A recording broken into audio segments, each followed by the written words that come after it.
Hola, buenas tardes a todos. Les doy la bienvenida a este panel sobre los desafíos del derecho del consumidor. Mi nombre es Vilma Bouza, yo soy directora general de la Dirección de Defensa y Protección al Consumidor en la Ciudad de Buenos Aires. Voy a cumplir el rol de moderadora y la verdad que es un honor hacerlo entre colegas de excelentísimo nivel académico y conocimiento sobre la materia.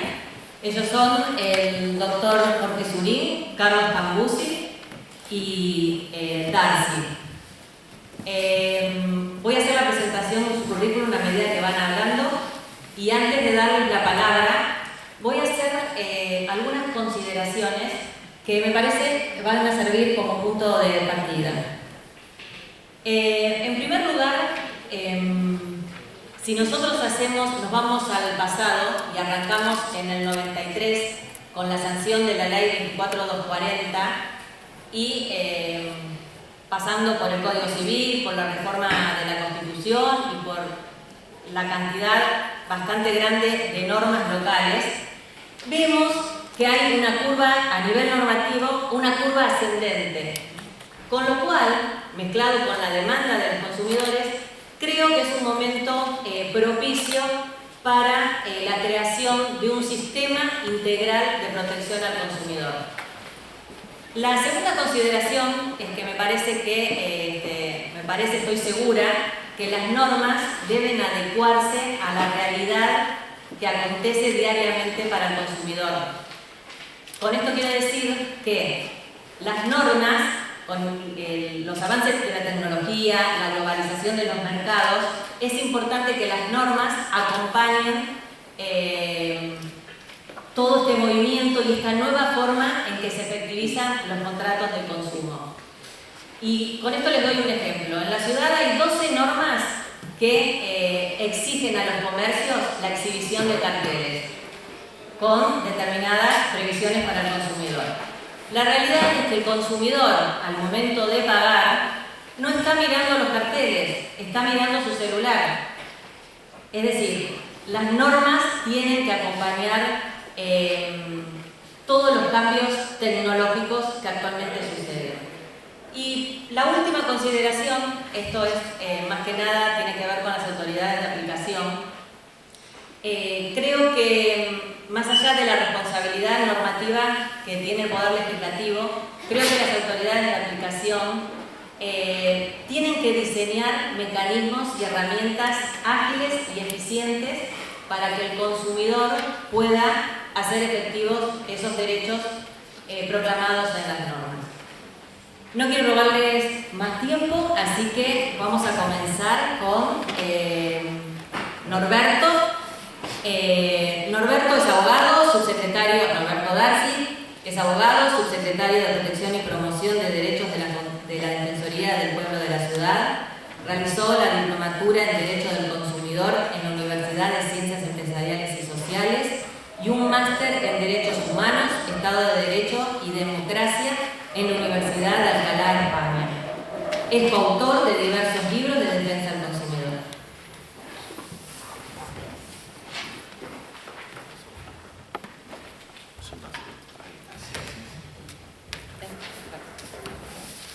Hola. Bueno, muy buenas tardes a todos, todas. Por supuesto, agradecimientos a rigor, en primer lugar, por supuesto a la Cámara Argentina del Libro, que ha organizado esta tercera edición de la Feria del Libro Jurídico. A la Facultad de Derecho, por supuesto, que hemos pasado por sus aulas hace algunos años ya, y de tanto en tanto para dar alguna clase también acá. Al Centro de Graduados también forma parte de la organización y especialmente, en mi caso, a la editorial Cupaire, que siempre me tiene en consideración para venir a charlar un ratito de estos temas del derecho del consumidor y sobre todo por invitarme a participar en este panel donde hay dos destacadísimos especialistas a los que les digo prestenle mucha atención, que son mis amigos Jorge Surín y Carlos Pambuzzi, que en un ratito hablarán de algunos temas relevantes de la actualidad del derecho del consumidor. Un poco el título del panel o de la idea de esta charla, de esta clase, es repasar algo así como los desafíos actuales del derecho del consumidor. Y yo podría decir que, en buena medida, Vilma hizo un resumen concreto de las cosas que yo pensaba decir, con lo cual voy a no entenderme demasiado en algunas de estas consideraciones, pero ciertamente yo creo que si miramos el derecho del consumidor hoy, ¿no?, frente a lo que incluso Vilma decía, ¿no?, dentro de pocos días, el 13 de octubre, se conmemora un nuevo aniversario de nuestra primigenia ley de defensa del consumidor, aniversario número 26. Y una ley de defensa del consumidor que nace casi como el primer punto de partida del derecho del consumidor en la Argentina, si bien se reconocen antecedentes en distintas normas. Una ley que nace en un contexto económico, político, yo diría adverso un poco hasta a la filosofía de la ley de defensa del consumidor. Digo, recordemos en los años 90, la idea de la libertad del mercado, de las privatizaciones, de la desregulación, ¿no? Y en ese contexto aparece nuestra ley de defensa del consumidor para decir, bueno, atendí, que en el marco de la relación, del consumo, del mercado, existen las personas que en su rol de consumidores y usuarios tienen derechos. Pero tienen derechos que son especiales porque la consideración central o la filosofía que guía a toda la normativa de defensa del consumidor, como bien lo saben todos ustedes, es la consideración del débil jurídico, es decir, esa relación de desigualdad entre los consumidores y los proveedores de bienes y servicios, que en consecuencia lo que viene a hacer el derecho del consumidor es a brindar, equilibrar esa desigualdad, esa simetría en las relaciones a partir de acentuar los derechos de los consumidores, las presunciones legislativas a favor del débil jurídico frente al aumento de los deberes, obligaciones y responsabilidades de los proveedores de bienes y servicios. Claro, y en ese contexto era posible que pasara lo que pasó con esa ley de defensa del consumidor, ¿no?, que naciera medio malherida frente a aquel momento, el primer veto presidencial, veto con me corta porque me la hago yo, que decía nació malherida frente a aquel veto que mutiló buena parte de sus normas más fuertes de aquel momento, el tema de la responsabilidad solidaria, el de la justicia gratuita, que después aparece más adelante con la 26 del 61, el tema de la garantía, ¿no?, y algunas otras cosas. Pero no obstante eso nace y cobra, para mi gusto, el primer gran impulso un año después con la consagración constitucional de los derechos fundamentales del consumidor, es decir, los derechos del consumidor reconocidos como derechos fundamentales dentro de la nueva Constitución, producto del 94, que, a mi modo de ver, es una especie de mini compendio de los derechos del consumidor sustanciales, los principales, los fundamentales, pero que a su vez agrega, en el sentido protectorio que viene a marcar el derecho del consumidor, agrega los mandatos a las autoridades públicas. Es decir, la necesidad de que las autoridades públicas, en todos sus niveles, provean a la protección de esos derechos, ¿sí?, a la educación para el consumo, a la defensa de la competencia, etcétera, etcétera. De modo que, a partir de ahí, yo creo que en estos 26 jóvenes años, si tomábamos como punto de partida la ley de defensa del consumidor, ha habido una enorme evolución del derecho del consumidor. Por supuesto, con matices, con avances y retrocesos, con debate, con discusión.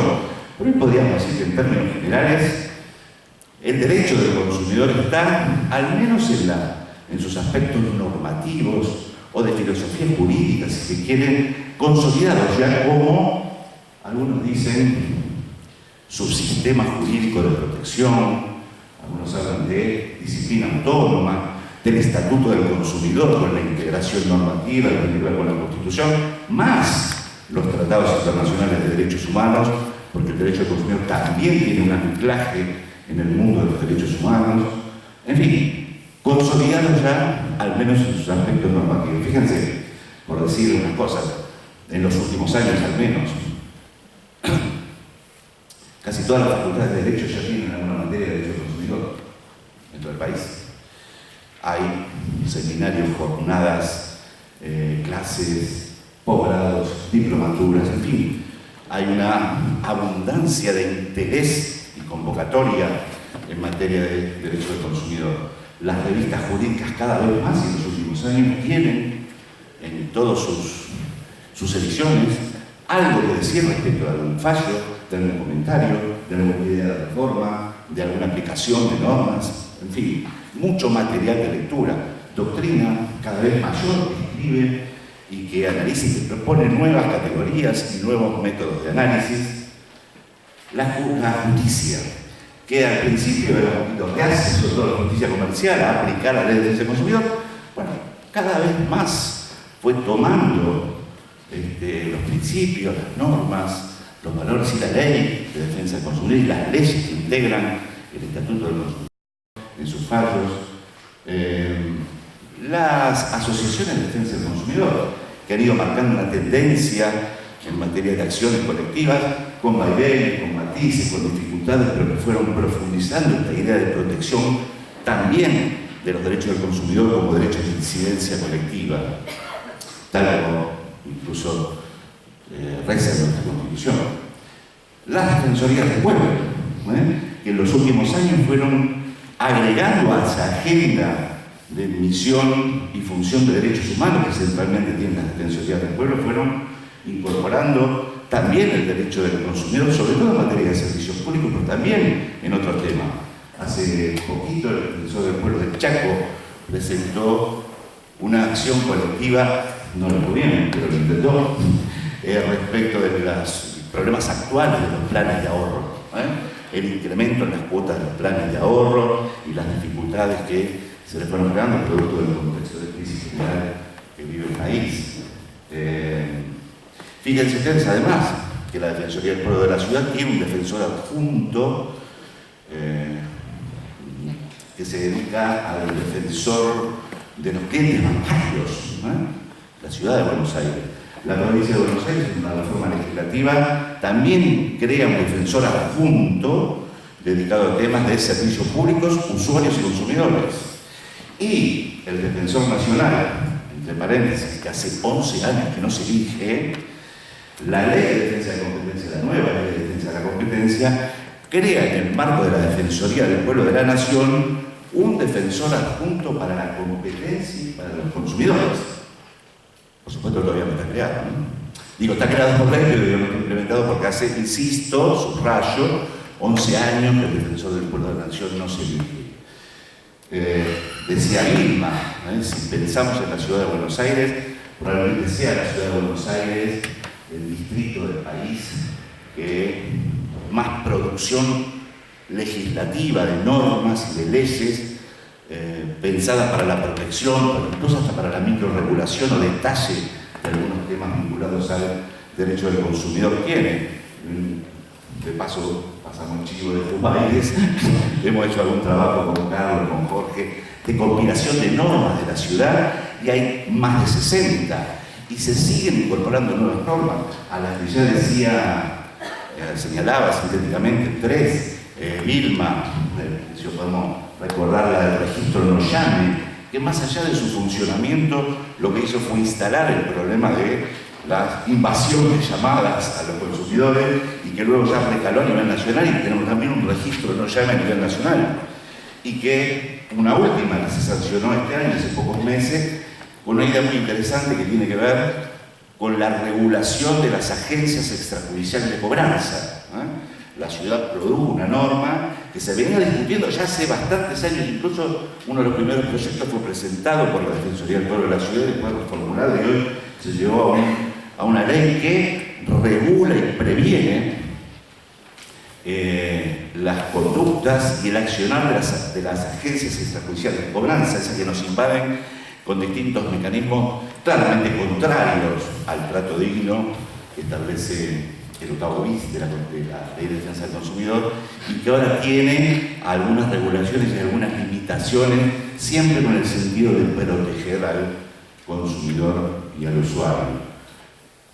Si tomamos los últimos 5 años para ver la producción legislativa nacional e incluso internacional, tenemos desde 2014 la sanción del servicio, la sanción de la ley 26993, no es la que crea el COPREC, para ser más concreto, que además crea el auditor las relaciones de consumo que jamás se implementó y genera un hecho importante más allá de su deficiente técnica legislativa en materia de competencias, etcétera, etcétera, con la creación, con la idea de crear juzgados para las relaciones de consumo, que finalmente hoy, después de distintos avatares, está en el marco de las transferencias o de las competencias que se transfieren a la Ciudad de Buenos Aires y hay distintos impulsos para crear los juzgados especializados en relaciones de consumo. Por supuesto el Código Civil, ¿no?, que recepta el nuevo Código Civil o la unificación del Código Civil y Comercial, que es una ley inmediatamente posterior a la 26 de 194, ¿no?, que recepta los principios del derecho del consumidor, le dedica un capítulo entero a los contratos de consumo. En el medio, en el 2015, se revisan las directrices de Naciones Unidas, las directrices de protección al consumidor de Naciones Unidas, que siempre fue un marco referencial importante. Si bien todos nosotros coincidimos que el derecho del consumidor ya se involucra directamente en el mundo de los derechos humanos, es cierto que no tenemos un tratado internacional de derechos humanos del consumidor, pero las directrices ofician de alguna manera con esta idea, como suele decir Carlos, de soft law, ¿no?, de derecho blando en materia internacional, que fija directrices. Y en el 2015 se produce una revisión que incorpora, por ejemplo, el acceso a servicios públicos esenciales, orientaciones en materia de comercio electrónico, tema candente si los hay, como decía bien hace un rato, servicios financieros, protección a servicios financieros y también protección a la privacidad y a los datos del consumidor. Nuevas directrices que impulsan a los estados a revisar o a mirar nueva legislación en esta materia. Ley de defensa de la competencia, una de las grandes deudas en materia de derechos del consumidor, porque la ley anterior de alguna manera fracasó porque nunca se creó el Tribunal de Defensa de la Competencia.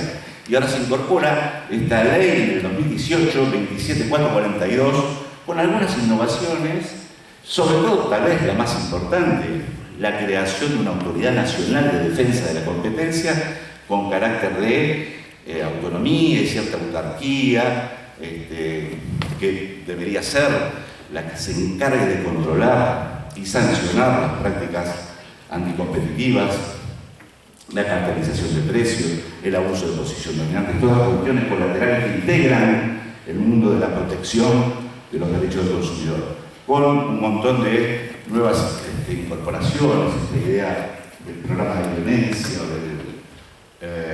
de una suerte de arrepentido, ¿no? Bueno, que aparece ahora reformulando la ley anterior. Se deroga la 22.802 del Plan Comercial. Pero se deroga por un decreto de necesidad de urgencia. Bueno, más allá de eso, un decreto de necesidad de urgencia que deroga una ley, que en realidad también fue un decreto de ley porque fue sancionada en el último caso final de la última dictadura, es decir, cosas de Argentina, ¿no? Pero bueno, tenemos nuevos marcos también en materia de legalidad comercial que Jorge, que se especializa en este tema, en un ratito nos hablará. Hay una resolución que crea el defensor del cliente en materia, ¿no?, de autoridad nacional de aplicación, que crea el defensor del cliente, una figura que puede ofrecer algunas polémicas, pero que de alguna manera intenta brindar alguna otra ventanilla de reclamo, en este caso pensada para que las empresas, las corporaciones puedan tener casi una ventanilla directa de reclamos para atender los reclamos de sus propios clientes, y que empezó a andar hace poquito. Hay creo que 5 empresas, Mercado Pago, todo el Mercado Libre completo. Mercado Libre completo, tenemos razón, Mercado Libre, Despegar, Garbarino y algunas otras más que echaron a andar esta figura, que si bien ofrece por ahí algunas dificultades, pero bueno, se viene a incorporar como otro mecanismo más protección a los consumidores, que veremos en qué termina, ¿no? Y finalmente el anteproyecto, hoy el videoproyecto de Ley de Defensa del Consumidor. No es una reforma como fue la 26361, una reforma integral, sino directamente una nueva ley de la que nos ilustrará Carlos en un rato, pero que trae también algunas polémicas, algunas innovaciones, y que a mi modo de ver, en términos generales, implica también en lo sustancial un avance. Veremos en qué termina el trámite parlamentario, ¿no? Pero me parece un tema interesante. Ahora bien, frente a toda esta evolución de estos últimos años de cierta ebullición, ¿no? De cierta efervescencia de discusión de la normatividad, de las normas de protección al derecho del consumidor, uno podría preguntarse, bueno, ¿eso quiere decir que los consumidores argentinos son más felices? ¿Que los consumidores argentinos son más felices porque se las respeta, tienen un trato digno, que las empresas brindan, que hay menos publicidad engañosa porque las empresas han comprendido que hay que proteger al consumidor y que parte de esa protección también corresponde a ellas, que tenemos un mercado más competitivo que permite mejores precios, que no hay cartelización, o que tenemos alguna autoridad que regula e interviene en esa cuestión, que tenemos servicios públicos esenciales, domiciliarios, con la calidad y eficiencia que pregona el artículo 42 de la Constitución. Bueno, no tanto, ¿no? Con lo cual, ¿qué quiero decir? Y de alguna manera, en línea con lo que anticipaba Vilma.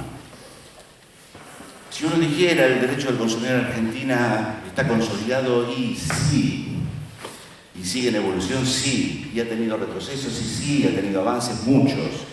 Ahora, tal vez uno de los principales, no digo el único, pero los principales desafíos del derecho del consumidor tenga que ver hoy no tanto con la producción de nuevas normas, aunque siempre hay que revisar, porque entre otras cosas, la dinámica de la sociedad de consumo, de las relaciones de consumo, implica que todo el tiempo hay que revisar normas para brindar nuevas protecciones frente a nuevos problemas, ¿no?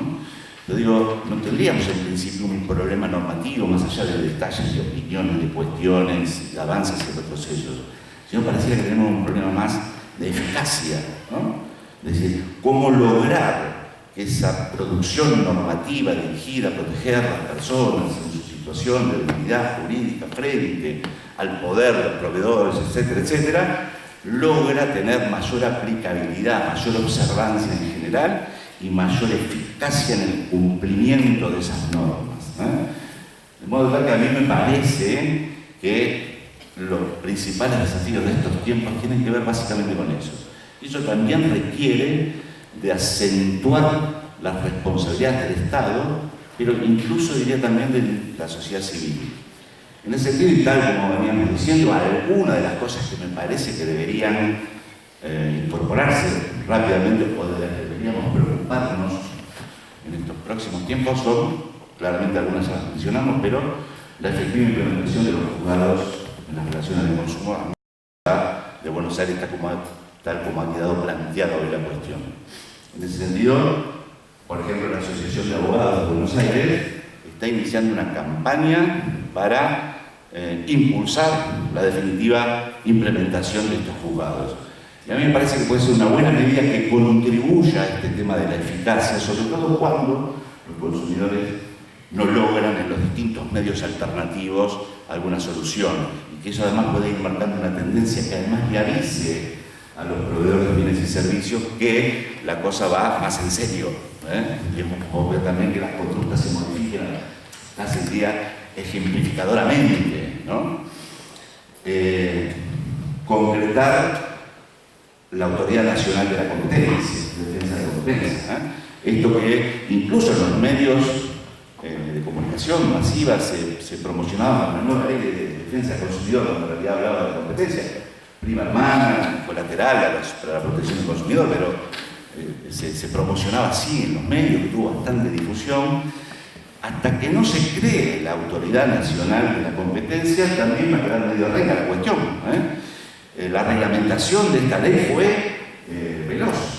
A los 15 días de su sanción ya estaba reglamentada, con lo cual parecía que había una decisión en avanzar en ese tema, pero los concursos creo que se impulsaron en mayo, pero todavía no tenemos noticias de que se hayan designado las autoridades de esta nueva Autoridad Nacional de Defensa de la Competencia, que a mí me parece que puede ser también una instancia importante para empezar a, por ejemplo, a denunciar ante esa autoridad cuestiones vinculadas a la cartelización de precios.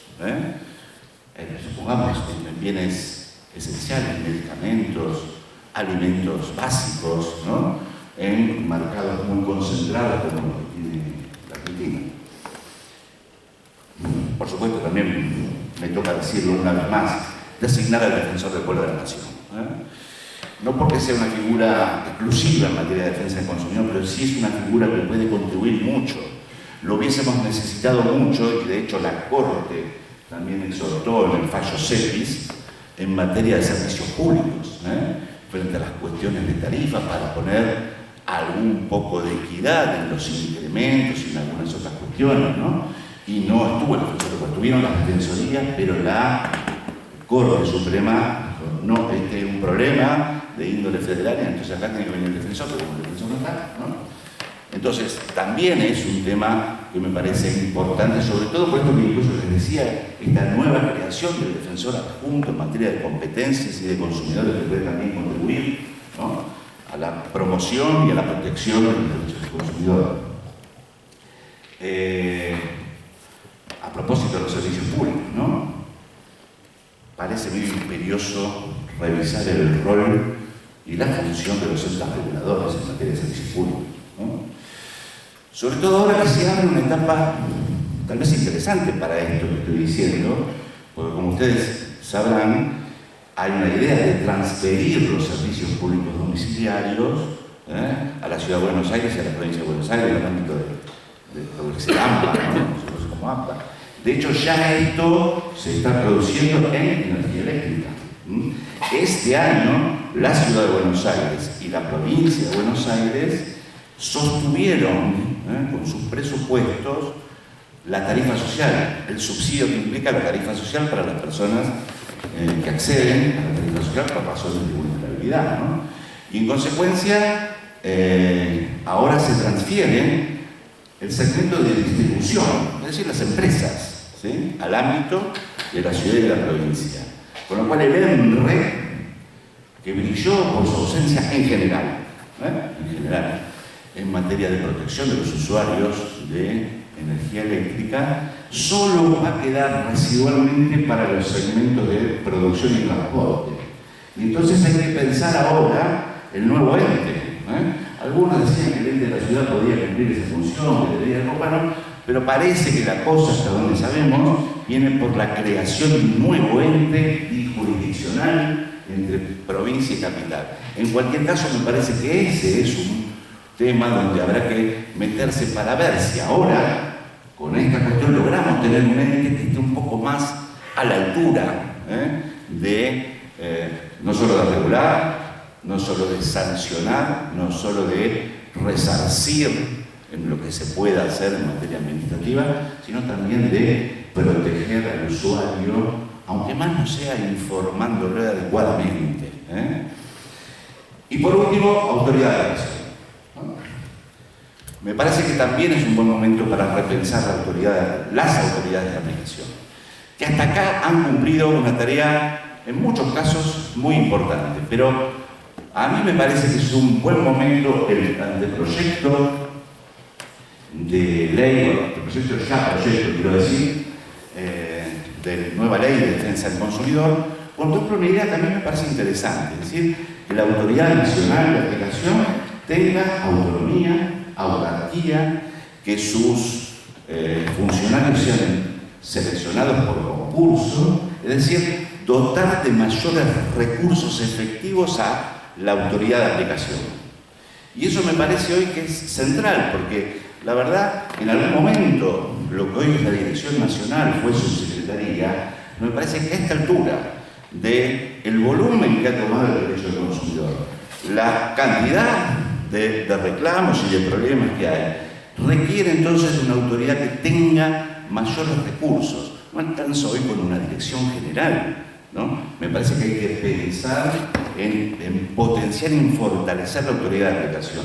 Y en ese sentido, me parece que es muy importante mismo que empecemos a pensar, al menos más allá de la suerte que tenga el proyecto de ley, de nueva ley de defensa del consumidor, que tal vez la Ciudad de Buenos Aires pueda ser pionera, al menos en este tema, pensando en la creación, tal vez en la Ciudad de Buenos Aires, de una agencia gubernamental de protección al consumidor, así como existe la Agencia de Protección Ambiental, la AGIP en materia de tributos y otras de control comunal. ¿Por qué no pensar en una agencia hoy que tenga esas características y que le permita, con autonomía, con cierta autarquía, con mayores recursos, desarrollar mucho más las tareas que ya hacen, ¿no?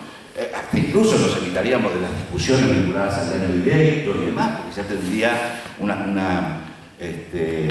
un diseño que eludiría la discusión respecto del fallo Estrada y de la posibilidad de que los entes administrativos emitan resoluciones resarcitorias, etcétera, etcétera, todas las problemáticas que trajo esta idea del daño directo, entre otras cosas, ¿no? Yo recuerdo, por ejemplo, que una de las razones que Fernando Blanco daba por la creación de los defensores del cliente que hablábamos, es que es una forma que pensaron para descongestionar a la autoridad nacional de la cantidad de reclamos que reciben, es decir, depositárselos en primera instancia a las empresas para ver si ahí el tema se resuelve y si en su caso no se resuelve, bueno, entonces aparecer como una segunda instancia de reclamos si el caso no fue resuelto, pero hay una congestión y en consecuencia me parece que el Estado no puede estar ausente hoy frente a esta problemática y frente a este volumen que hoy tiene el derecho del consumidor.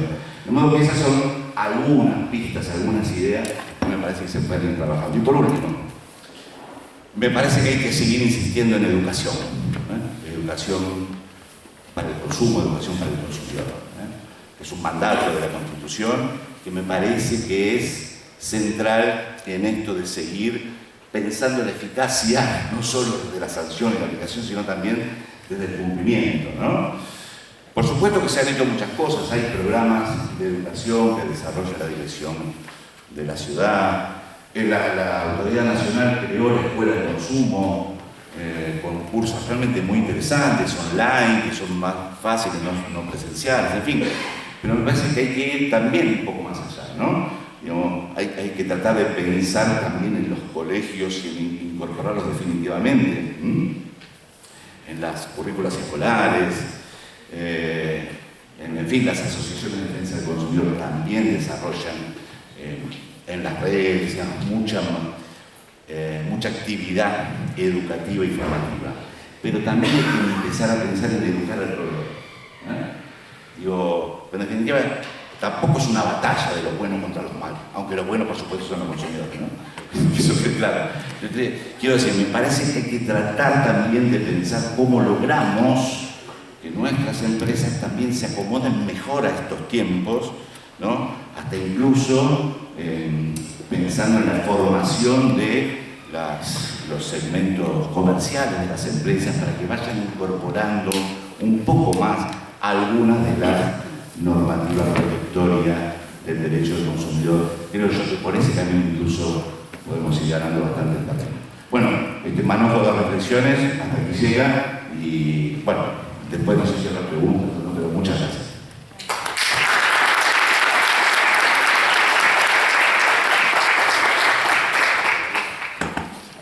Bueno, nuestro próximo expositor es el doctor Jorge Surín. Él es abogado y periodista, gerente operativo de la Unidad Comercial e Inspecciones de la Dirección General de Defensa y Protección al Consumidor. Es profesor de posgrado de la Unidad Comercial en la Facultad de Derecho de la UBA y de la Universidad de Ciencias Empresariales y Sociales. Es profesor de grado de Defensa al Consumidor en la Universidad de Belgrano y coautor de varios libros de defensa al consumidor. Bienvenido, Jorge. Gracias, Vilma. Muy buenas tardes a todos. Hago un poquito de tiempo que están viniendo a apagar la luz en la disertación mía, si pueden ver crear las publicidades de mejor forma. En primer lugar, le agradezco a la Cámara Argentina del Libro, por supuesto a Cubaires y a la Joan, la editorial que hace ya casi 7 años me permitió en coautoría con Ivana Centanaro publicar un libro de defensa del consumidor encarado de lo que presumo conocer un poco, que es lealtad comercial, publicidad y exhibición de precios, y pasar un chivo de que estamos con la Joan a punto de sacar un libro sobre publicidad y exhibición de precios en la Argentina, que no hay nada todavía publicado, así que paso el chivo. Bueno, mientras se va apagando la luz, les comento que respecto a la publicidad engañosa, Llamamos de sur, vamos al sur y cortamos la luz, ¿vale? Mientras tenga facultades.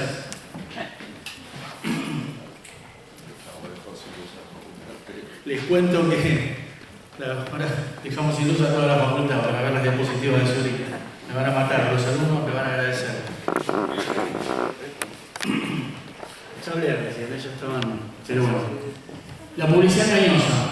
¿Quién de ustedes no ha sufrido en carne propia de una publicidad engañosa de algún proveedor, de alguna empresa, de algún comercio? ¿Quién de ustedes no lee a diario, seguramente, matutino, ya sea Clarín, Página 12, La Nación, Diario Popular, cualquier diario que se les ocurra, o cualquier visualización? Muchas gracias, estamos en eso. Visualización que haga en Internet.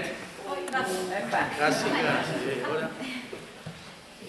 ¿Quién de ustedes no ha tenido la posibilidad de escuchar publicidades en radio con esos legales tan rápidos que no se entiende la vigencia de la promoción, los alcances o la limitación cuantitativa muchas veces de esa promoción?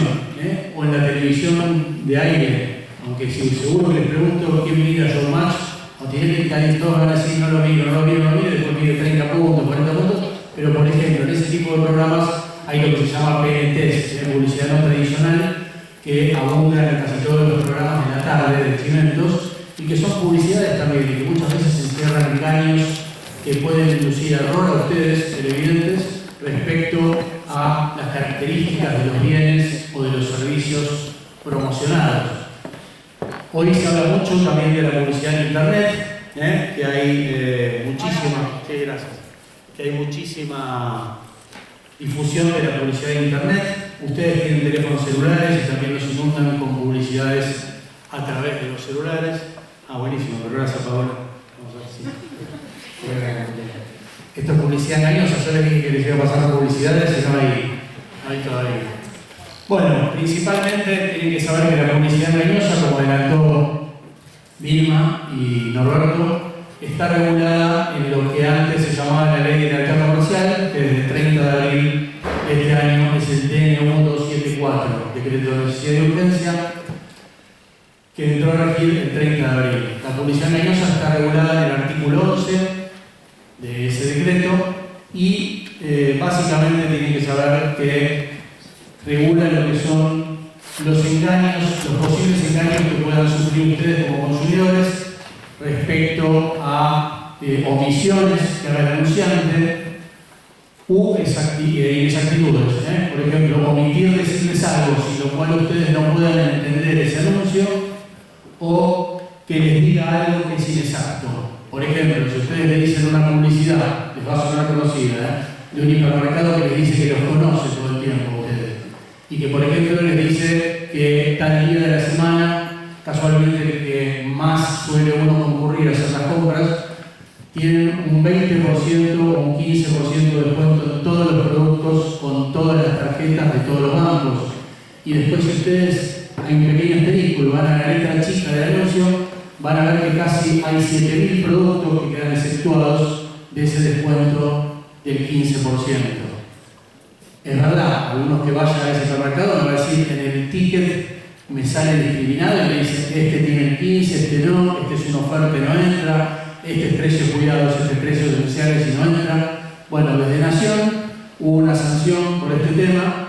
En el año 2014 fue confirmada por la justicia por ser una publicidad engañosa. ¿Por qué? Porque ustedes podían creer que todos los productos eran todos los productos de ese supermercado que tienen casi 70.000 productos.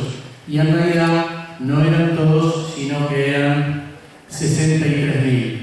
Y y es una diferencia importante, porque más allá de que no entren, por ejemplo, los productos de bodega Yandón, que no es algo que vaya al común de los consumidores, por ejemplo, no entran los cortes cárnicos, por ejemplo, no entra el arroz, algunos tipos de leche, así que es algo muy importante. Hoy por hoy, con el nuevo Código Civil y Comercial y con la nueva regulación que hay en este DNU, estas cuestiones van a poder ordenarse el cese de esas publicidades y en su caso la rectificación publicitaria. Es decir, desde una autoridad de aplicación, por ejemplo, se va a poder ordenar, es decir, desde la justicia, pero se puede promover desde un afectado o desde la autoridad de aplicación, que se cese esa publicidad que es ilícita, si se determinó que es ilícita, y que se rectifique, inclusive que se publique en un diario de gran circulación a nivel nacional, que se publique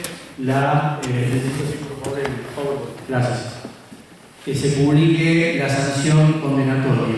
Imagínense ustedes qué importante que sería si un sábado o un domingo están leyendo en un bar alguno de los matutinos o en internet, están viendo algún periódico, algún portal y de repente ven que por disposición tal o por resolución tal nacional o de la ciudad o de la provincia o de alguna de las jurisdicciones se impuso una sanción y se ordenó el cese de una publicidad por considerarla engañosa, y eso sale publicado en los principales diarios. Ustedes van a saber, porque van a leer el nombre, la razón social de ese hipermercado, el epígrafe del artículo 11, el nombre que tiene ese artículo, que se llama publicidad engañosa, y pudiendo ver eso, van a saber que ese hipermercado fue sancionado por una publicidad engañosa referida a que no todos los productos eran los que tenían ese descuento. Por eso celebro que esté incorporada a nivel nacional el cese de publicidad ilícita, la orden de cese y en su caso la rectificación publicitaria, que ya la tenemos en la Ciudad de Buenos Aires desde hace unos años en la ley local 757. No, vos podés ponerlo, ya está. Sí. Sí, ahora es tu computadora. Ahí está, gracias, Carlos. El doctor Campuso me ayudó, muy amable. Sí, es la primera. Ahí parece que se esté vendiendo un tiburón, ¿no? Pero en realidad es un tiburón según desde donde lo vean, ¿no? Si lo ven desde la superficie, parece un tiburón. Pero en realidad no es un tiburón. Esto que puede parecer una pavada es lo que muchas veces pasa en las publicidades, que les venden algo, espejitos de colores, como han dicho hace poco en un matutino respecto a una sanción nuestra de la ciudad de publicidad engañosa, espejitos de colores que después no son tales. Lo pasamos, gracias. Pasamos. Bueno, así tenemos, por ejemplo, que si ven esta publicidad que les promete un paraíso, fíjense buceando en aguas aparentemente cristalinas, un lugar paradisíaco, palmeras, corales, y a ver si lo puedo hacer de acá. No, allá lo hago, ¿no? Paso a la siguiente. Paso. Gracias, Carlos. Y fíjense la imagen de la izquierda, Si yo les vendo una publicidad y les vendo una playa, pasó esto, ¿no? Una playa que parece ser casi solitaria, aguas transparentes, arena muy linda y la tranquilidad de esa playa, y después en realidad lo que les doy es lo que está a la derecha, una playa más al estilo, sin enderezarla porque amo Mar del Plata, pero más al estilo de la Bristol, de lo que se vendió a la izquierda. Eso muchas veces pasa en la publicidad. Gracias. No, se te paró, ya está. ¿Y qué pasa? ¿Y qué pasa con esto? Hay una publicidad de una marca de chocolates, de galletitas muy conocida, que la conocerán los más avesados en edad, por aquel viejo chocolate que tomábamos hoy. Pero ¿qué pasa con estas galletitas? La publicidad es tan engañosa en general, no de esta empresa, sino de todas, que les dicen en una publicidad algo que tendría que ser de por sí, como lo dicen. Dicen expectativa hecha realidad. Como que la galletita que te muestran en la imagen realmente es la galletita que vos vas a adquirir. Cuando eso debería ser siempre, ¿correcto? Si uno está comprando una galletita que le promocionan que tiene chips de chocolate, por ejemplo, y después la compran ¿Se acuerdan hace mucho lo que pasaba con las galletitas variedad Terrabuzzi, esas que venían de muchos colores? Y uno las compraba y buscaba, por ejemplo, no sé, los anillitos rosas o los anillitos de chocolate y no habían. Me dicen, sí, muchos. Bueno, eso se viene trasladando con más modernidad. Y fíjense lo que ha pasado en algunos países del mundo. Rápidamente les hago un recuento de publicidades recientes que han sido sancionadas por engaños. Les reitero, por omisiones en la publicidad o por inexactitudes. Eso es hacer una publicidad engañosa. Head & Shoulders, una marca de shampoo muy conocida a nivel mundial, fíjense en esta publicidad, les dice vive al 100%. Primero les instalan la palabra 100%, que quiere decir el total, ¿no es cierto?, para que les quede esa idea. Y miren después lo que le dice: un cabello fuerte crece de un cuero cabelludo 100% libre de caspa, y tiene un asterisco. Esa publicidad remitía, y en la publicidad audiovisual se decía que este shampoo garantizaba ser el cabello de una persona que lo utiliza un determinado tiempo y garantizarle ser libre de caspa de por vida.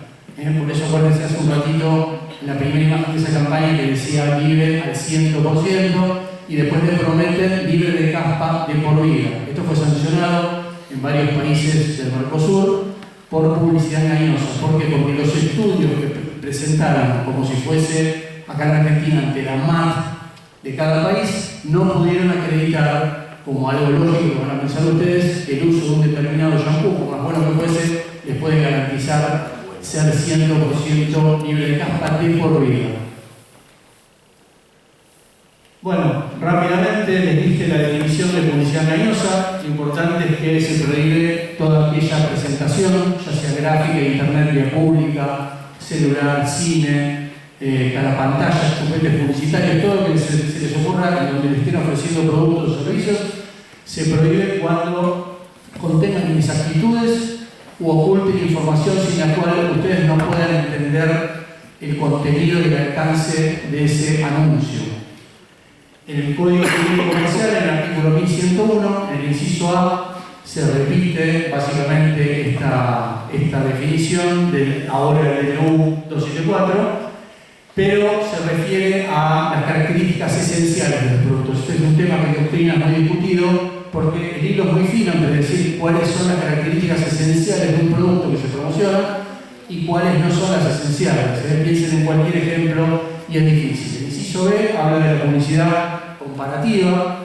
Seguro que ustedes recuerdan el desafío Pepsi con Julian Weich. Sí, me dicen mucho, pero me quedo tranquilo, parece que estuviera arreglado. Porque si me decían no tenemos ni idea. El desafío Pepsi que Julian Weich promocionaba que tu sabor decida, comparándote detrás de un mostrador una Pepsi y una Coca, que la pruebes. Algunas malas lenguas dicen que la Coca-Cola era natural, la promo en verano, hace muchos años de esto, y que la Pepsi estaba fría. Más allá de eso, fue un fallo ejemplar discutido en la Argentina que por una medida cautelar suspendió ese desafío que se llama Challenge y que a nivel mundial se seguía haciendo, pero en la Argentina se prohibió porque había mención de marca ajena, porque decían que se veía el logo de Coca-Cola, la forma registrada de la botella, que vieron que tiene una forma que está registrada como diseño industrial, y piensen en alguna más actual, en la Argentina hay muy pocas, porque hubo mucho siempre recelo de la justicia para aceptar la publicidad comparativa, porque se menciona la marca ajena sin autorización, porque a veces se comparan productos que no son similares. Piensen en una comparación de una Coca Light, que están de moda, comparar la Coca con Pepsi, son casi las publicidades más del mundo, las comparaciones que se hacen. Piensen en una Coca o una Pepsi Light y una Coca Cero. ¿Ustedes pueden compararla? No, porque la Pepsi Light tiene un determinado aspartamo, por ejemplo, un edulcorante, y la Coca Cero tiene otro edulcorante. Tienen que ser productos que sean similares a los que se comparen. Por eso es buena esta incorporación del Código Civil que prohíbe como engañosa las publicidades comparativas que pueden inducir error o engaño a los consumidores respecto a este tema. En la Argentina hace poco hubo una que estuvo ahí en el borde de ser publicidad engañosa, que fue la de mostaza, publicidad comparativa que hacía Santiago del Moro, que todos sabíamos que estaba comparando la hamburguesa mostaza con la de McDonald's, ¿no? Porque es chiquita, es la comparación que en Estados Unidos se matan con eso, es que la de McDonald's es una hamburguesa más pequeña pero más sabrosa, y la de Burger King o Burger King, como decimos en Argentina, es más gordita, más grande, que la prueban que es menos gustosa que la de McDonald's. Esas son las guerras que constantemente se hacen y que en la Argentina tuvieron lugar en Carlos Pellegrini y Corrientes, los que han podido ver a veces una imagen del payaso Ronald McDonald's, que es la imagen de McDonald's, de espalda entrando a Burger King a comer escondido una hamburguesa para que no lo vean desde McDonald's. Hay muchas campañas que no han llegado a la justicia. Es de esperar que con esta regulación nueva empiecen a haber publicidades comparativas que puedan ayudar a los consumidores a conocer los productos debidamente. Y por último, la publicidad abusiva, que puede inducir a las personas a comportarse de manera perjudicial para su salud. Pensemos hoy que tanto se habla del cigarrillo electrónico, prohibido en muchos lugares del mundo, discutido en otros. Pensemos, si bien en Argentina está prohibida desde hace poco la publicidad de tabaco, esto es tabaco, no es tabaco, está muy discutido el tema, pero piensen en una publicidad de alimentos chatarra, habrá muchas madres acá, piensen en las papas fritas, en las hamburguesas, en las cajitas mágicas felices.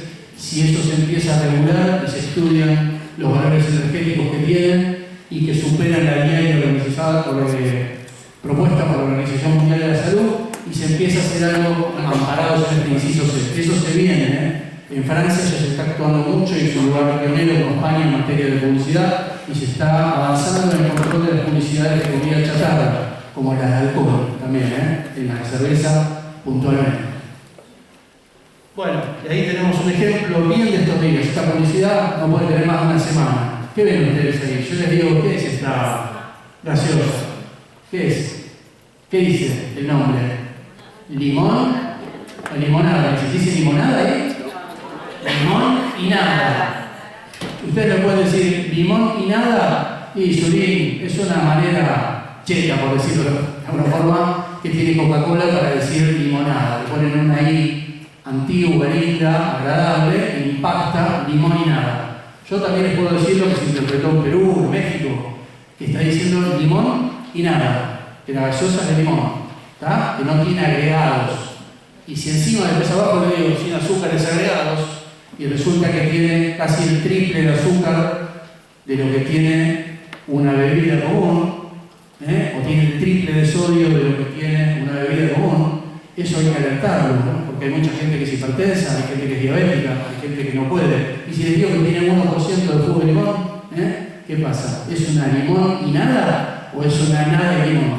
No, está discutible. Bueno, en la ciudad ya lo iniciamos de oficio, aviso por si hay alguien de otra jurisdicción, para que no haya duplicidad de actuaciones, ya lo tenemos iniciado por una presunta publicidad engañosa. Vamos a ver, de acuerdo a los informes que nos presenten, de lo que nos diga el Ministerio de Salud.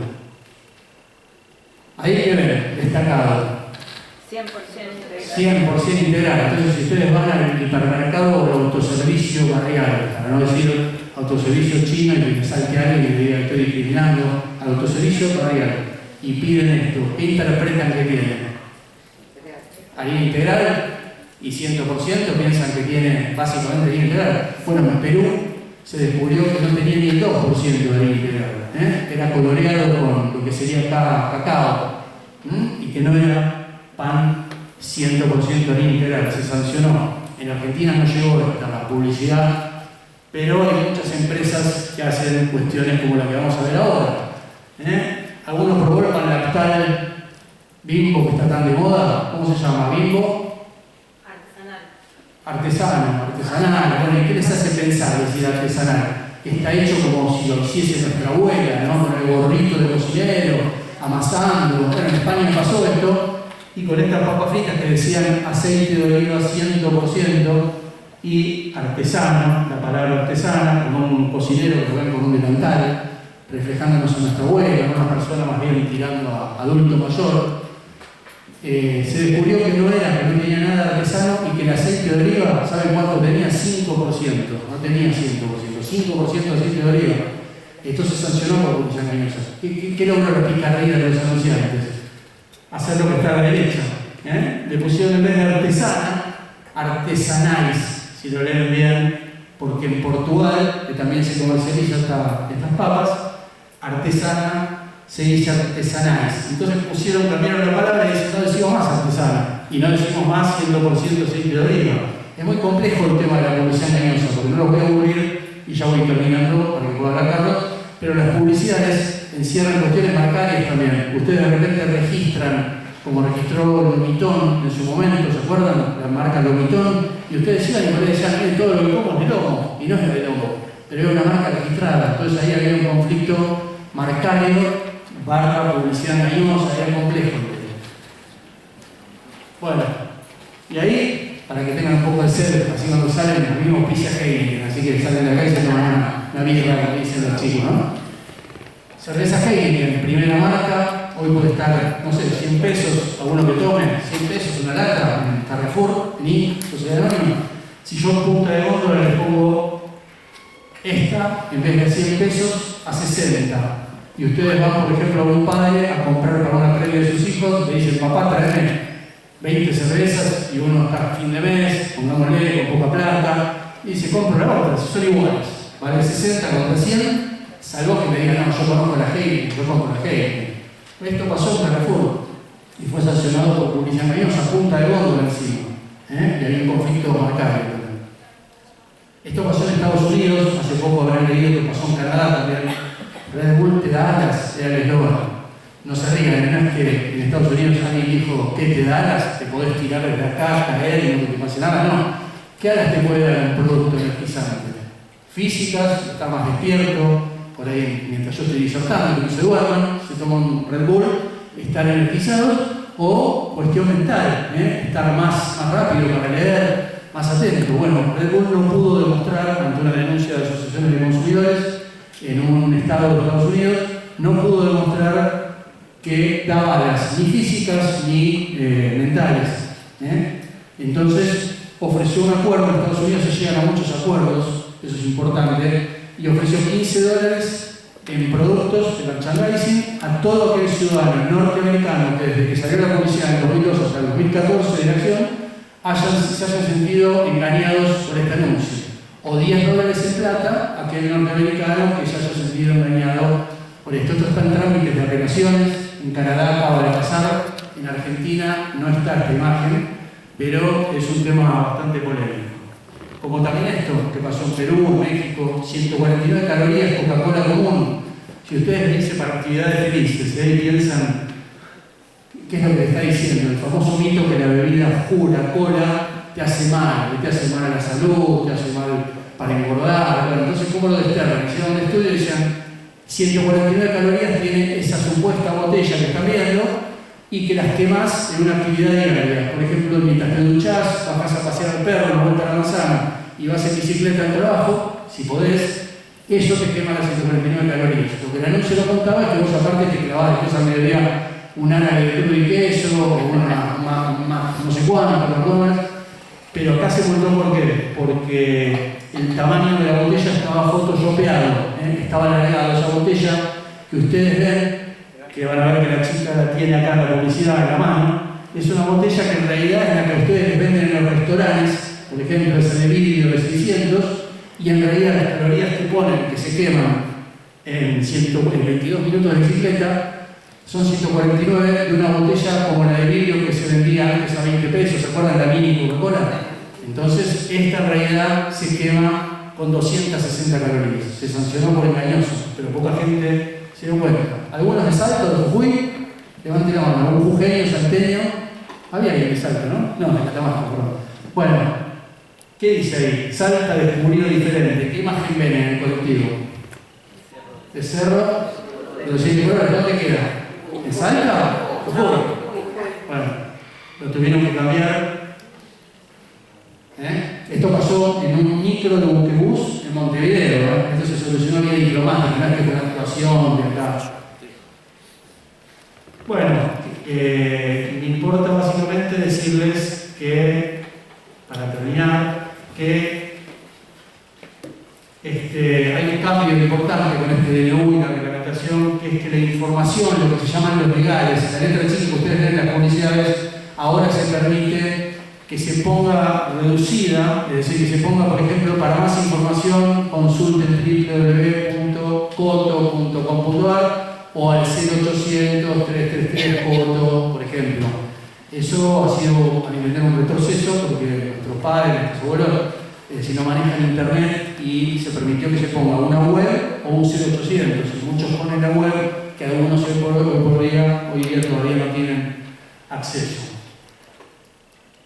Y que se considera engañosa la publicidad en la que la información sea incomprensible en razón de la velocidad en su alocución. Esto se hizo y es un logro con la nueva reglamentación respecto a los anuncios de radio. Miren que ustedes escuchan algo muy atractivo y de repente le dice, para más información primero que le cortan los aires. Bueno, ese recurso publicitario a partir de ahora no lo van a escuchar más, porque va a empezar a actuar, es un tema federal, va a tener que actuar nación en ese tema, pero ya muchas empresas, especialmente las de telefonía, lo están dejando de hacer y lo hacen más pausado. Bueno, esta empresa hacía regímenes muy conocidos, hacía unas publicidades muy abusivas respecto a la obesidad y todo. No van a leer la letra chica, no la leímos ni nosotros cuando se hizo esta actuación, pero decía bajó 8 kilos en 8 días. 8 kilos en 8 días, te prometían. Yo iba a saber, 8 kilos en 8 días. Resulta que la letra chica decía que cada día era una sesión quincenal. Entonces eran 8 por 15, en 4 meses bajó 8 kilos. ¿Es lo mismo decir 4 meses bajó 8 kilos que en 8 días? No. Bueno, esto también fue sancionado. Esta empresa por suerte no está más acá. Asistar, también una empresa de seguros de vida, de seguros de viaje, con una letra muy chica, fue sancionada porque no se entendía, no un mínimo de 2 milímetros. Habana, una empresa que todos seguramente amamos, hemos comido los chocolates, vienen los legales en vertical, lo ven acá en vertical a la izquierda, es decir, la vigencia, el stock que hay de esa promoción, ese precio, está de una manera que ustedes tienen que girar la revista Viva, por ejemplo, del domingo para leerla. Eso está prohibido y se sancionó. Para que vean, esto también pasa en Brasil y en otros lados. Tienen los legales del lado izquierdo de abajo hacia arriba, también en forma distinta a la mención de la marca. Ustedes tienen que dar vuelta el anuncio para entenderlo. Bueno, hago una promo. ¿Qué pasa si ustedes ven esta publicidad y yo les digo que el Photoshop tiene que ser informado? Mirta está promocionando algo acá, algún producto o un servicio. Algunos no sí están promocionando el programa de ella. Pero pensemos en un producto o un servicio de lo que ustedes puedan adquirir, básicamente, porque pensemos que la televisión abierta al principio es gratuita. Ahora, ¿qué pasa? Nos vamos de miel y vamos a Julia Roberts, que tiene más de 40 años y tiene arrugas como todos vamos a tener, o tenemos después de los 40 años, salvo que nos hagamos tratamiento. Julia Roberts hizo una publicidad de Ten Miracle, que es una empresa, una marca de cosmética que es para taparse las arrugas. Y en la publicidad, o casualidad, le taparon una arruga que tiene del lado izquierdo y se comprobó en Inglaterra mediante las publicidades, los tipos de publicidades que se emitían, y se sancionó por publicidad engañosa porque le informaban que un producto que se promocionaba para tapar las arrugas estaba siendo promocionado por una mujer a la cual le habían tapado las arrugas, es decir, algo totalmente engañoso. Y a partir de esa publicidad, en Inglaterra y en la ciudad de Buenos Aires también, se obligó a incorporar esta leyenda. La imagen de la figura humana ha sido retocada y o modificada digitalmente. Para que ustedes sepan, cuando ven que de repente en esa publicidad se retocó la imagen de Julia Roberts. Ya terminó. Esto es una publicidad de estos días también. ¿Qué ven? Parece atractivo, ¿no? Formato oro, peso 2 con un asterisco por taza. Un tipo de café instantáneo o no que se compra y la publicidad les dice que vale 2 pesos cada taza con un asterisco. Después si ustedes van a los claims o legales al pie, les empieza a decir que ciertos de esos cafés no entran, que en vez de 2 pesos es 2,40 por taza, que el precio de 2 pesos por taza es sugerido de acuerdo a lo que el comercio les cobre el valor del paquete, del packaging, y que encima el precio de 2 pesos por taza es, si ustedes la cucharita, le ponen una cucharita y media cada café. Algunos van a decir, yo le pongo 2 cucharitas. Es bastante compleja. Esta también la tenemos iniciado aquí. Ya tenemos. Bueno, y terminar con las publicidades de precios sugeridos, que hay muchas, lamentablemente, que les sugieren precios y que después ustedes van y no se los respetan en el comercio. Esta es muy nueva, la tenemos iniciado oficio también. esta modalidad que ahora de decir la marca número 1 recomendada, la marca número 1, bueno, estos pañales en Argentina dicen ser la marca número 1 recomendada por mamá y papás. Estamos viendo si la encuesta a la que hacen alusión es significativa respecto a las mamás y papás. En otra oportunidad pasó hace un mes en Chile que decía marca número 1 recomendada por pediatras y resulta que la muestra de pediatras era de 251 pediatras sobre un universo de casi 15.000 que había. Se sancionó por publicidad engañosa y se ordenó el cese de esa publicidad. Esto ya cambió gracias a una actuación de la ciudad, Colgate, que decía la marca número recomendada por odontólogos y no se pudo demostrar que sea un universo grande de odontólogos. Ya no lo dice más, en cualquier publicidad de Colgate en Argentina no dice más la marca número 1. Sensodyne también hace algo similar. Whiskas sigue haciendo algo que le causa gracia, ha traído problemas en otros lugares del mundo porque no hace mención de en base a qué se afirma, si es algún tenedor responsable, un grupo de tenedores responsables de gatos que afirmó que al ponerle productos el gato se acercó más al... Esto trajo, aunque no lo crean, problemas en otros países, acá no. Y ya termino, les quiero mostrar dos más. Publicidad de bebidas alcohólicas en la ciudad de Buenos Aires está prohibida desde hace 1 año y medio, salvo el vino, que es una bebida nacional. Van a ver solamente la de Andes, que está en Pueyrredón y Córdoba, que tiene una modalidad muy interesante que es 75% de leyendas de alerta sobre el riesgo de consumir no moderadamente el alcohol y un 25% de marca nada más. Eso es una novedad en una ley de la ciudad 5708. Y termino. Tenemos mucho tiempo, no vamos a estar. Hay publicidades que son abusivas y que invitan a promociones que ustedes compren y ayuden a los bomberos, compren y los colos no somos mala suerte y todo, pero de alguna manera discriminan y terminan siendo retiradas del mercado. Y termino con esta publicidad, para que vean que no soy un censurador de la publicidad y les muestro la misma publicidad que en Estados Unidos fue hecha por Pepsi, por Coca, la misma publicidad con frases distintas y no tuvo problemas. La de Pepsi dice, todos te deseamos, Pepsi te dice, te deseamos que tengas una Halloween tenebrosa, una noche de brujas tenebrosa, con la Coca-Cola con la capa de Coca-Cola, como diciendo que es el malo, ¿no? Y como le contesta Coca-Cola, todos quisiéramos ser un héroe, con la capa de Superman. Fíjense, la misma publicidad puede convivir y no ser engañosa y no traer inconvenientes. Les dejo por cualquier cosa mi mail oficial, por supuesto en forma gratuita y más allá de las preguntas que puedan dar. Gracias.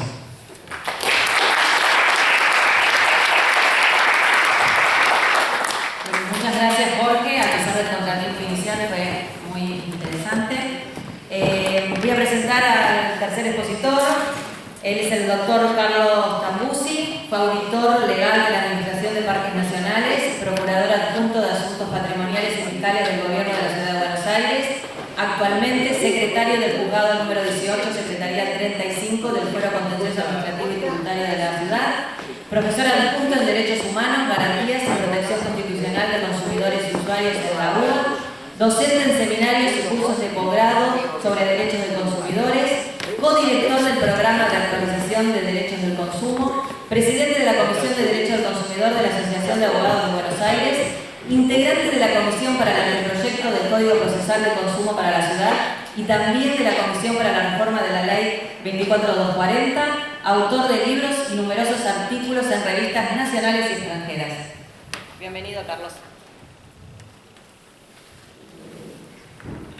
Buenas tardes a todos, gracias Vilma por la presentación. No voy a ser original, agradezco también a todos los que tuvieron que ver con que esto se pueda realizar y con que uno tenga una nueva oportunidad de hablar de lo que le gusta. Generacionalmente me toca también un parentesco muy cercano, como casi todos los de este panel, con el nacimiento de los derechos del consumidor, que nos encontró recibidos hace poco, más o menos por ahí, con algunas diferencias de edad. Después el alumbramiento constitucional, que fue un espaldarazo muy fuerte para estos derechos. Toda la reseña que hizo Darcy respecto al devenir de la Ley de Defensa del Consumidor, los tiempos de marginalidad, donde era bastante difícil hablar de esto y ofrecerle a alumnos o al público en general posibilidades prácticas y concretas de defensa. Felizmente, retomando la senda de la exposición de Beto. Hoy el panorama legislativamente es diferente. No quiere decir necesariamente que estamos mejor, pero tenemos las condiciones objetivas. El problema de la argentinidad no es la falta de leyes, sino su fiscalización, su vigencia, su cumplimiento. El profesor de esta casa, Carlos Santiagonino, dijo que la Argentina era un país al margen de la ley, y ese es el título de uno de esos libros que recomiendo su lectura con mucho entusiasmo para empezar a seguir comprendiendo esta palabra que se llama argentinidad y que nos define tan claramente, por lo menos en este punto, que estamos en la Facultad de Derecho, mi segunda casa, dicho sea de paso. En ese marco, en un momento álgido para el derecho del consumidor, donde empezamos a tener esa repercusión que también se señalaba en la exposición anterior, gracias a la iniciativa política de dos ministerios del Gobierno Nacional, Producción y Trabajo y el Ministerio de Justicia en su momento, se dio la iniciativa de poder juntar una comisión de juristas que se propusieran aportar una nueva ley de defensa del consumidor que, sin por supuesto renegar de la base de la 24240, produjera el hecho jurídico y social de dar al debate una nueva legislación, en razón que, bueno, después de 25 años o 26 que cumple ahora en octubre, algunas cosas habían pasado. La realidad del comercio, la realidad de los consumidores y de los proveedores es distinta. Reformas había habido, las sintetizó muy bien también Beto, pero de alguna manera también habían afectado la sistemática de la Ley de Defensa del Consumidor. Tenemos 10 bis, 10 ter, 10 quater, artículos que están en secciones que por ahí no correspondía estar por una cuestión de técnica legislativa o de exposición de los temas. También habían pasado algunos acontecimientos internacionales que fueron condicionando la adaptación de la legislación argentina a parámetros de organizaciones internacionales, no solo las directrices, sino también las normas de la OCDE, el derecho comparado, no solamente europeo, sino la evolución de los países hermanos latinoamericanos que nos han enseñado mucho al respecto de incorporar nuevos institutos. La irrupción del Código Civil y Comercial. Nuestro país eligió tener regulado el consumo en una ley especial y también en el Código.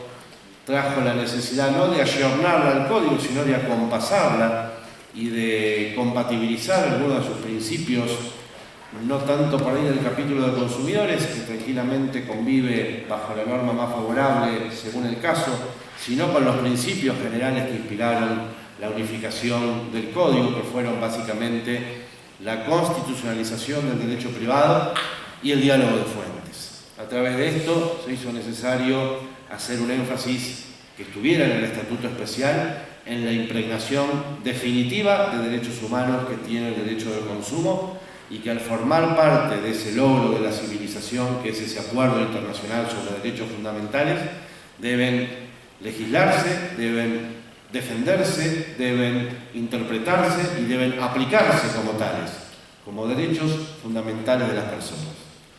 Y con respecto al diálogo de fuentes, volver a lo que existía desde hace mucho tiempo y que el Código llamó así, pero es un concepto bastante anterior, también propio de los derechos humanos, por el cual a la hora de proteger, a la hora de ampliar protecciones, a la hora de especificar protecciones, a la hora de extender umbrales o estándares mínimos, no es necesario ponerse a buscar la ley más importante, jerárquicamente hablando, no es necesario distinguir ley especial o ley general, ni ninguno de los criterios clásicos de prelación normativa, sino que en derechos protectorios, como el derecho del consumidor, estar siempre a la aplicación de la o las normas que protejan más y armar con todo ese conglomerado normativo la solución legislativa para el caso que nos toca argumentar, que nos toca defender, que nos toca resolver según el rol que tengamos como operadores jurídicos.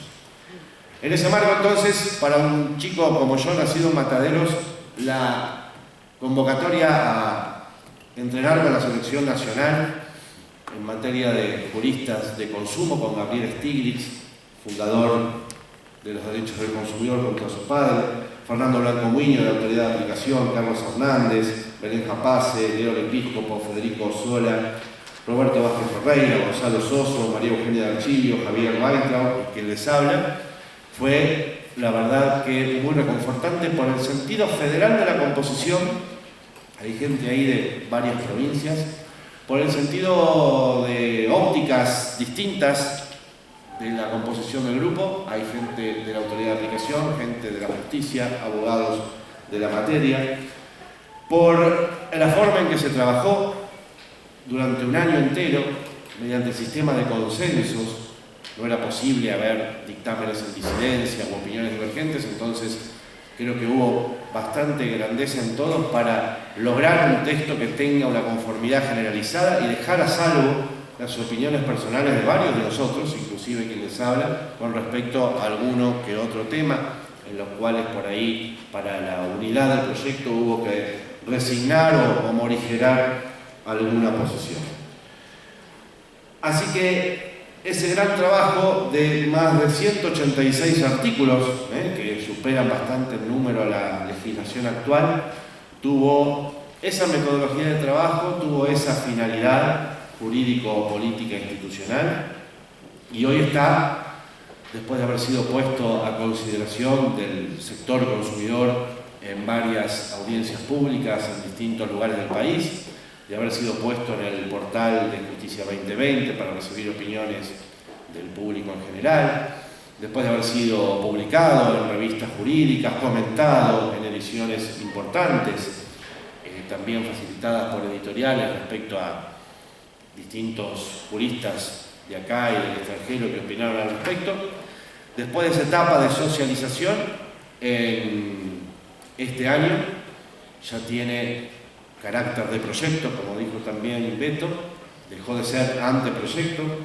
Los invito a todos a conocerlo, lleva el número 2576 del 2019 y en la página del Congreso, entró por el Senado, puede verse fácilmente y ya, por supuesto, en los buscadores ha sido capturado por varios direccionadores y varios sitios, así que está a disposición de la comunidad para que acerquen sus inquietudes, sus propuestas, lo conozcan, y desde ya, por supuesto, es un punto de partida para el debate que ha sido hecho seriamente y con responsabilidad, pero ninguno es autor bíblico, de forma tal que todos los puntos que desarrollan pueden ser perfectibles. Lo va a tomar la representación del pueblo a través de diputados y senadores, es obvio que va a sufrir modificaciones, así que espero que sean para bien, que perfeccionen, que amplíen, que corrijan lo que sea necesario y la comunidad pueda participar de ese proceso legislativo a través de lo que es el laburo en comisiones en el Congreso y después el tratamiento de los recintos, cuando espero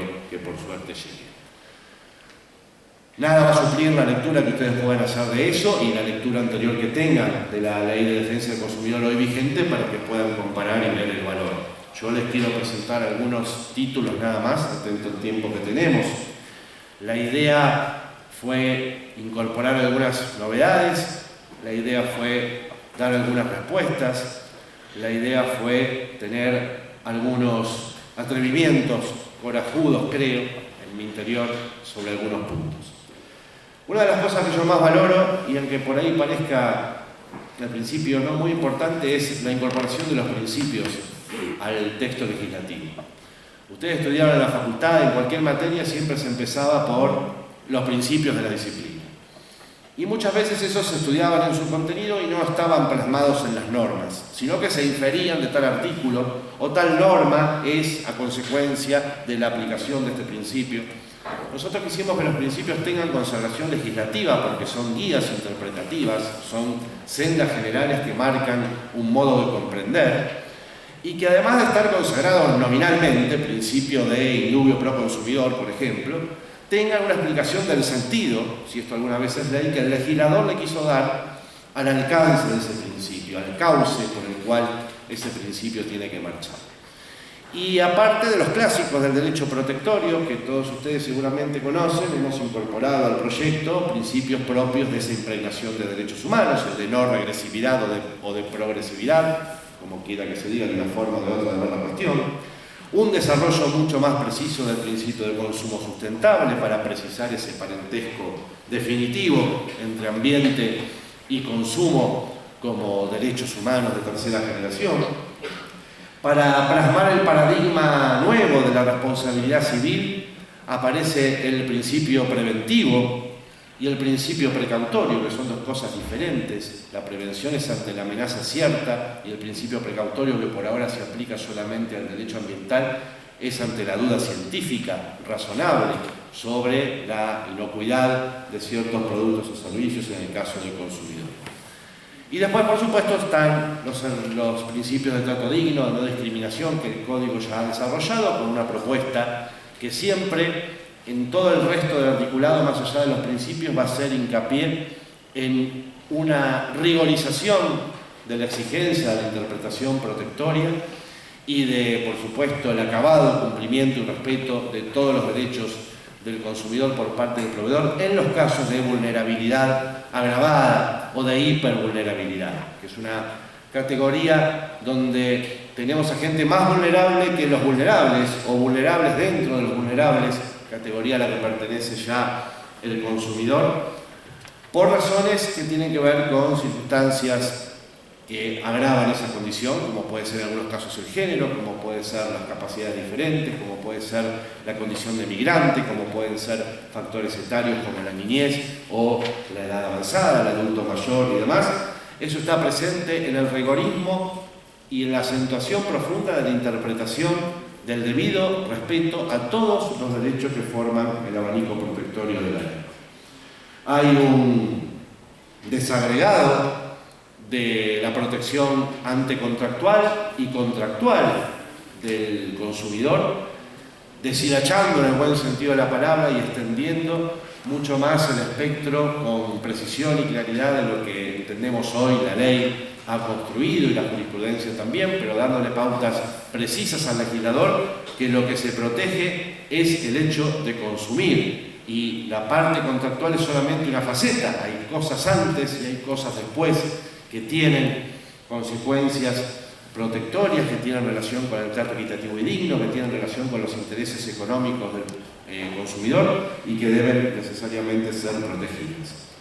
Hay un tratamiento especial también para las prácticas abusivas, todo aquel comportamiento comercial o conducta del proveedor que lleve a circunstancias o a tratos vergonzantes, intimidatorios o vejatorios, tiene una ampliación en su formulación, tiene una extensión de la protección a los expuestos a esas prácticas sin necesidad que hayan consumido nada o protagonizado una relación de consumo y tiene una casuística ejemplificadora para ayudar a los intérpretes y a los operadores jurídicos para entender cómo las características de la práctica abusiva bajan, en casos concretos, a supuestos específicos. De ahí entonces que el proyecto haya querido, por ejemplo, tomar del derecho comparado provincial y de la Ciudad Autónoma de Buenos Aires la ley de espera y regular la dignidad en la forma en que el proveedor nos hace acordar ser atendidos, sobre todo para reclamos, que el proyecto haya puesto un énfasis en algo que se venía recogiendo muy levemente por la jurisprudencia y un poquito mejor por la legislación, que es la atención personalizada, la atención por seres humanos, que muchos proveedores pretendían reemplazar por la personalizada en la relación individual a través de algún call center o de algún chat de las páginas web.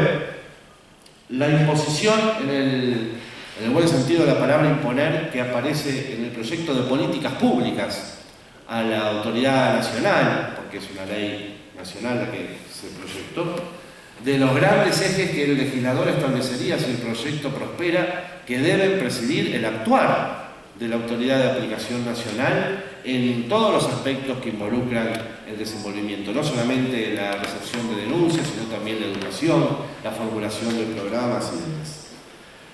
En cuanto a los daños, con el solo artículo 40 que tenemos hoy, la responsabilidad objetiva, concurrente y solidaria, desde luego, se mantiene, es la llave, es la posibilidad, es la certeza que pueda existir un derecho de daños en materia de consumidor. Sufre en el proyecto, en el buen sentido de sufrir también, un desagregado profundo y concreto que incluye los productos riesgosos, los riesgos de desarrollo, el principio precautorio, como dijimos antes. Así que hoy el legislador tiene en sus manos la posibilidad de consagrar una definición de la responsabilidad civil en materia de consumo mucho más precisa, mucho más clara, y con el énfasis, insisto, en algo que el Código ha traído y que el proyecto de Ley de Defensa del Consumidor recoge, que es la función preventiva o el paradigma preventivo en materia de daño, sin dejar de tener que reparar al dañado y castigar al dañador con las indemnizaciones. Hay todo un acompasamiento del proyecto a la acción preventiva de los artículos 1710 y siguientes del Código Civil, lo cual es el nuevo paradigma en materia de responsabilidad para evitar que daños sufridos se agraven o para evitar que directamente se produzcan, una función incluso desde el punto de vista económico, socialmente mucho más barata que reparar las consecuencias de daños producidos. Les voy a dejar el punto más crítico, que es el del daño punitivo, que respecto al 52 bis hoy vigente, es mi convicción personal, el proyecto soluciona la deficiente técnica legislativa y da una respuesta al gran tema polémico del destino de la multa, que no tengo ningún problema de decirlo, por ahí no es la que comparto, pero se abre entonces a través de este punto tan polémico la posibilidad de debatir en los espacios que el Congreso nos dé, en las consultas que se hagan, este gran tema de esta herramienta social con lo que cuenta con los consumidores para pelear contra prácticas generalizadas y enriquecedoras ilícitamente de las empresas que en muchos casos no tendrían fundamento para ser llevadas a la justicia si no tuvieran este incentivo de una sanción patrimonialmente importante, ejemplar, disuasiva, y por supuesto también, como la palabra lo dice, punitiva, de castigo para aquel productor o proveedor que la realice.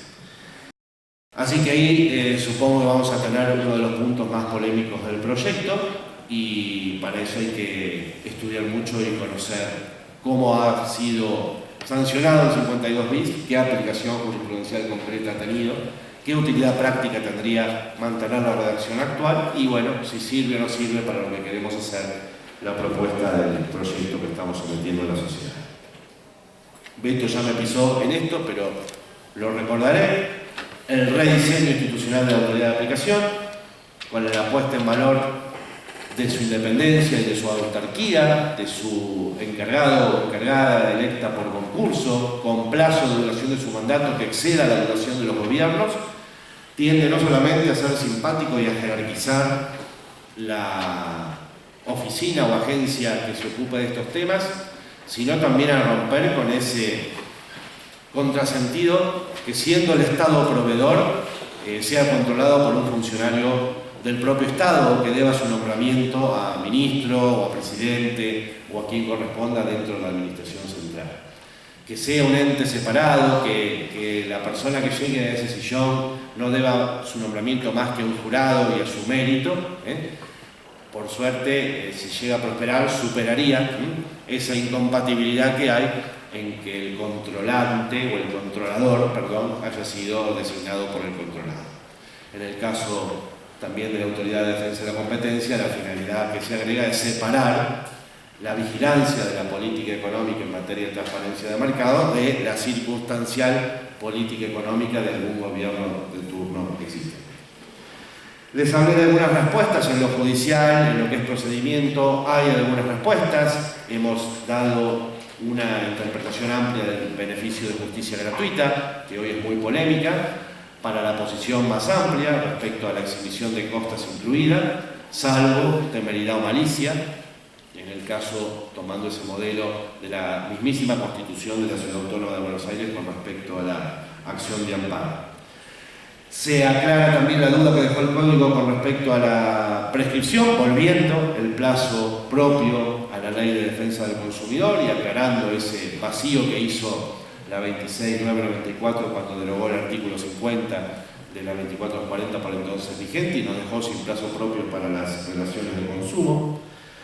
Hay un esbozo, llamémoslo así, de normativas sobre acciones colectivas, tratando de superar en calidad a las ya existentes, que son las pocas que hay vigentes y están en la Ley de Defensa del Consumidor, artículos 55 y siguientes, pero que en ninguna manera pretenden suplir la necesidad que la Corte viene diciendo en cada contenido exhortativo de su sentencia, de que el legislador, a 25 años de la reforma del 94, dicte finalmente una norma de procesos colectivos en general, que sirva por supuesto también para consumo, y que las cosas no tengan que solucionarse por algún activismo judicial que se logra en la Corte, cuando ustedes saben, eso se produce cuando ha pasado mucho tiempo de litigio, lamentablemente. Hay también la definición del movimiento de consumidores, para que tengamos un movimiento serio, asociaciones que se inscriban al Registro Nacional con actividades acreditadas, verificables, planificaciones, y de esa manera poder darles seriedad y ser verdaderas agentes de legitimación social, de poder social, al poder presentarse en juicios representando a los intereses de los consumidores. Hay un mensaje a los ministerios públicos para que cumplan con el mandato que ya tienen en la ley original de ser tanto fiscales de la ley o legitimados activos si fuese necesario, que creo que no han cumplido en casi ninguna jurisdicción, dando un cauce verdaderamente invitando al protagonismo a los portadores de la acción pública para que en algún momento también puedan llegar a suplir la desidia del Estado mismo o de los consumidores que se inclinan más por el no te metas. Finalmente, hay un valor agregado final para acentuar el rango federal de la Ley de Defensa del Consumidor con respecto a la institucionalización del COFEDEC, que es el organismo compuesto por las autoridades de aplicación de todas las provincias, que funciona con cierta, digamos, informalidad como consejo consultivo, tendría un cauce legal y ordenada su composición, sus funciones, su mecanismo, con lo cual, dentro del ámbito de ese espacio, la política de consumo se teñiría de las realidades distintas de un país tan vasto y con tantas diferencias según las regiones y distintas necesidades. Me han quedado, por supuesto, muchísimas cosas. Hay una vuelta del expuesto a la relación de consumo, no en términos del artículo primero que fue derogado por el Código en ese punto, pero sí una presencia mucho mayor de la posibilidad de aquel que sea afectado por publicidades, que sea privado del derecho a la información, aunque no haya contratado, de poder accionar y defenderse con las normas del régimen intuitivo consumidor, lo que le da una amplitud mucho mayor a la prevención del expuesto del 1096, que lo considera, según el Código vigente, solamente como expuesto a las prácticas abusivas. En suma, creo que de buena fe se ha hecho como resultado de debate profundo y serio de gente que se dedica a esto y que puede tener alguna cuestión que corregir, un lanzador a la sociedad de iniciativas que son punto de partida del debate. Espero que lo puedan seguir, espero que se interioricen. Es la llave del derecho más cotidiano de todos los que estudian la disciplina jurídica. Hacemos más actos de consumo, tenemos más relaciones de consumo que cualquier otro objeto de la ciencia del derecho en nuestra vida de todos los días. Es algo que nos incluye a todos, que no podemos dejar de hacer, frente a lo cual no hay plan B, y es, sin duda, como dije en algún momento de esta charla, parte de ese logro de la civilización, que son el reconocimiento de derechos fundamentales que tenemos por el solo hecho de haber nacido en este mundo. Así que los invito, 2, 5, 7, 6 del 19, a hacer su aporte, conocerlo, entenderlo y darle el valor que ustedes crean que merece. Muchísimas gracias.